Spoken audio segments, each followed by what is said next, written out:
From the start of the season till now, I've been saying I think that people got to watch out for the Boston Celtics and not let them fall too far under the radar because they can easily end up right back in the NBA Finals. And I think their play as of late, and really the fact that Cleveland has kind of started to slip up a bit, has really started to prove that now. As much as I like a ton of players on the Cleveland Cavaliers, and I think Kenny Atkinson is a great coach, Boston's championship run last year really showed me that their style of play is something that can potentially lead their franchise to multiple championships under this core group of guys.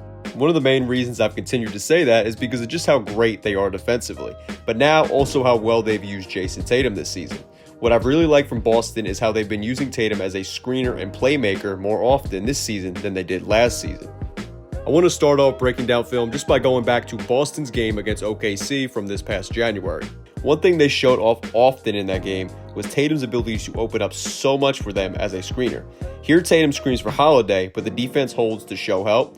Holiday finds White, who slides over, pump fakes, and then drives and finishes. Once again, they would use Tatum as a screener later in that quarter, and there's not a clean switch from OKC's defenders, which gave White a decent look that he ends up missing, but Tatum is able to clean up on the offensive glass. Here once again with Tatum screening, you'll see that Jones Jr. does a great job of trying to get in Tatum's way when he attempts to screen for Brown. So Tatum makes the smart play and slips behind the double team on Brown, which causes the defender to leave Hauser in order to contest Tatum, and it leaves Hauser to a three-pointer.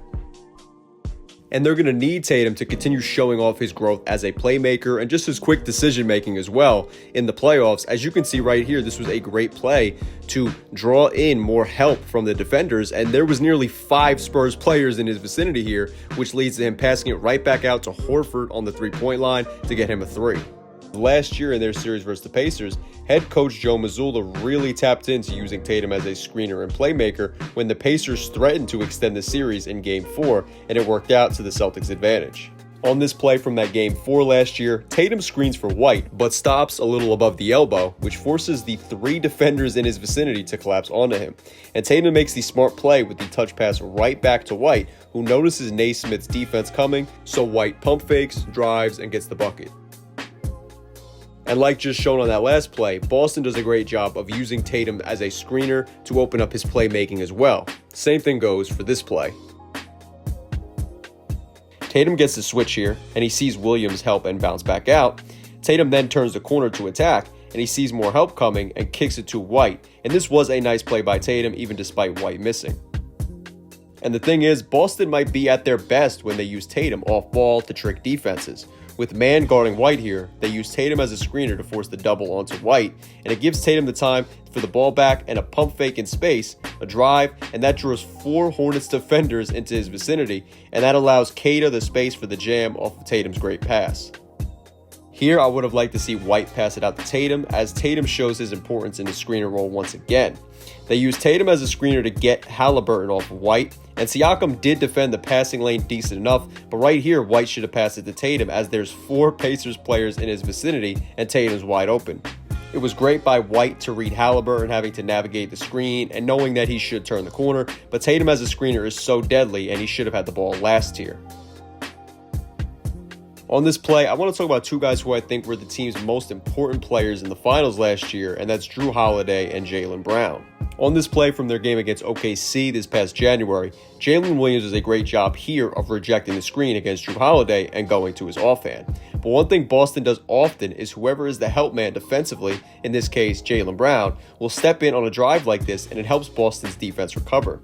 OKC passes out, and Jrue Holiday slides under while Brown fights over, and there's a contain and contest.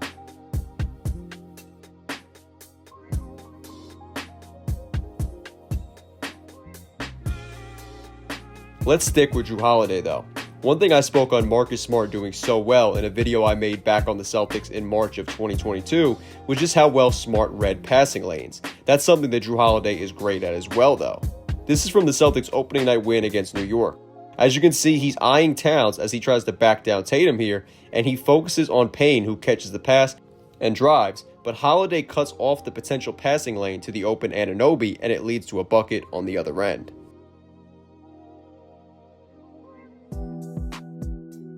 This is from November 22nd now. Holiday is on Poole here, and Culleby sets the screen on Holiday, But watch as Holiday never takes his eyes off Poole and stays in the right position as he anticipates the pretty easy to read pass coming from Poole, and he's able to step in and steal it and get the ball to Tatum for 2 points.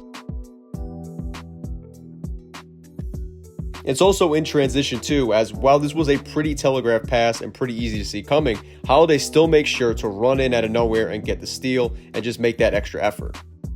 It's not just about reading passing lanes though, but being able to read where the ball is just going in general and or being able to capitalize on mistakes that your opponents make. Here Holiday misses this 3, but he stays close enough and is able to read Sengun to know that this ball is going right to Jalen Green. So Holiday flies in for the steal and lobs it to Porzingis. It's also important to mention how he's just great at sneaking in and finding ways to get extra buckets and possessions, as you can also see here.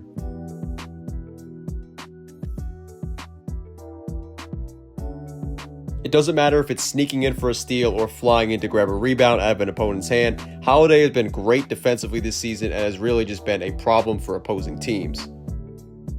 And it really feels like the team's defense overall and just their connectedness as a team on defense really starts with Holiday. As right here, he really uses his body to deny Giannis anything but a pass.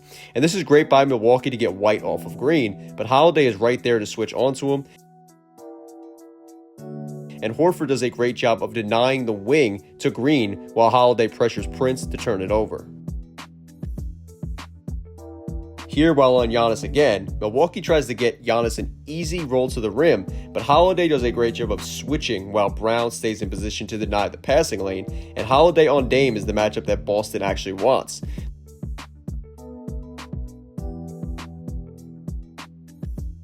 The double on Dame comes, the ball is deflected, and Holiday ends up with a steal. And the one thing I'm sure Boston loves is that Holiday's versatility defensively allows him to so often get put onto bigger defenders, so in the case of a potential switch, they still get an ideal matchup like they want, just like in the case of Holiday getting switched onto Dame in that clip. Here, the Nets try to switch Holiday onto Claxton, but he sees the cutting Zaire Williams and gets Cornette to switch onto Claxton while he goes onto Williams. He helps Pritchard pressure Cam Thomas before containing Williams and poking the ball out for the steal. The Nets kept trying to force Holiday onto Claxton, and Holiday actually wants that. He gets Pritchard off of Claxton, fronts Claxton, and then grabs the easy steal here. Here he takes on Towns at the elbow, and with Horford patrolling the paint while Tatum's on the block, Horford comes to help Holiday pressure Towns. This leads to a pass to Hart, who Horford can also help pressure, and that leads to Anunoby, who White closes out on, then Horford helps contain as Holiday boxes out Towns. Once again, Holiday was using his body to box out Towns here before Towns resets, but then Holiday once again leans into him to box him out as Tatum comes in and Hauser flies up for the rebound. It's not only about Holiday's defensive versatility though. One thing I've wanted to see Boston do more this season has just been using Holiday on screen and roll plays. In the finals last season, Holiday showed up how much he could open up in that role. Here he screens for Tatum, slips out, and rolls to the rim for an easy bucket. A few possessions later, he screens yet again, slips, and then scores. And when it isn't Holiday scoring himself, he opens up so much for others. Here he passes to Brown before screening and slipping out on the roll and draws the attention of 3 defenders, which opens up Porzingis for the dunk. Credit to Horford himself also on this play, but here Horford passes to Tatum, slips between Siakam and Toppin before Holiday sets a great screen to switch Halliburton onto Tatum, but there's no switch from Toppin onto Holiday, and it leaves Holiday wide open for the bucket. They actually used Jrue well as a screener against OKC this season, as on this play, Jrue screens for Tatum to get Isaiah Joe in action. Joe's ready to switch, but as soon as Tatum passes to Horford, all 5 players' eyes are on Horford, which leaves Holiday with the easiest layup imaginable. And listen, to me, Holiday and Tatum have so much use, and honestly I would say they're underrated with how much they can open up with their abilities to screen and or play make. Holiday is looked at as their best defensive player, and that's just kind of his role that it feels like he's been boxed into by fans, while Tatum is thought up as more of their scorer and their first option. But I would really advise Boston to use both of them outside of their typical role, as it will open up so much more for them. And listen, the last thing I do want to touch on and kind of just break down some film on is the fact that I think the Celtics should decide between starting Porzingis or Horford on a game-by-game basis, or maybe even just start Horford over Porzingis in general. And just to be fair, a 4-2 record from Porzingis as a starter in games where Horford doesn't start alongside him isn't even bad. But Horford's 16-4 record without Porzingis, and when Porzingis is into the starting lineup, is definitely better in my opinion. And I think a big thing is just that the Celtics haven't been fully healthy this season, so we really haven't gotten to see how they'll look. And I think just a game like OKC, for example, where Porzingis had some defensive lapses, is just kind of what I want to focus on right now. On this play, Porzingis is on Wallace. Notice on the handoff that he's sliding under and working to contain. Wallace goes into the handoff and screen with Shea, and Porzingis drops to contain.